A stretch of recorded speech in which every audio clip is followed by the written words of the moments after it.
ಮೋಕೆದಾಕುಳೆ ಯೇಸು ಕ್ರಿಸ್ತನ ಪರಿಶುದ್ಧ ಪುದರಡು ಸೊಲ್ಮೇಲು ಈ ದಿನದ ದೇವರ ವಾಕ್ಯದ ಪಾತೆರಳು ಅವು ಕೀರ್ತನೆಳು ಪುಸ್ತಕಗಳು ಎಡ್ದು 94ನೇ ಸಂಧಿ 14ನೇ ವಚನ ಅವಳು ಇಂಚ ಬರೆತಂಡು.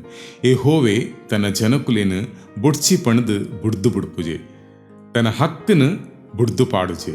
ಅಂದು ಮೋಕೆದಾಕುಳೆ ನಮ್ಮ ಮಾತೆರ್ಲ ದೇವರೇ ಸ್ವಕೀಯ ಪ್ರಜೆಕುಳು ಆದುಲ್ಲ, ನಮ್ಮ ದೇವರ ಜೋಕುಲು ಆದುಲ್ಲ, ನಮ್ಮ ಮಾತೆರ್ಲ ದೇವರ ಹಕ್ಕು ಆದುಲ್ಲ.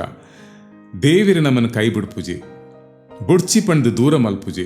ದೇವಿರು ಸತ್ಯವಂತೇರು, ಪ್ರೀತಿ ಸ್ವರೂಪಿ ಆದುಲ್ಲೆ, ಕರುಣಾಮಯ ಆದುಲ್ಲೆ. ಆಯ್ತನ್ನ ಸೃಷ್ಟಿಲೇನು ಕನಿಕರಿತಿದು ಮೋಕೆ ಮಲ್ಪುನಾಯ ಆದುಲ್ಲೆ. ಓವೇ ಗಲಿಬಿಲಿ ಪೂಡಿಗೆ ಬೊಡ್ಚಿ ದೇವಿರು ಏಪೊತ್ತುಗ್ಲ ನಮ್ಮ ಕೈತಲೇ ಉಪ್ಪುವೇರು, ನಮ್ಮ ಉಡಲಿಡು ಉಪ್ಪುವೇರು. ದೇವಿರು ನಮ್ಮನ್ನು ಆಶೀರ್ವದಿಪಡು. ಯೇಸು ಕ್ರಿಸ್ತ ಪುದರಡು. ಆಮೇನ್.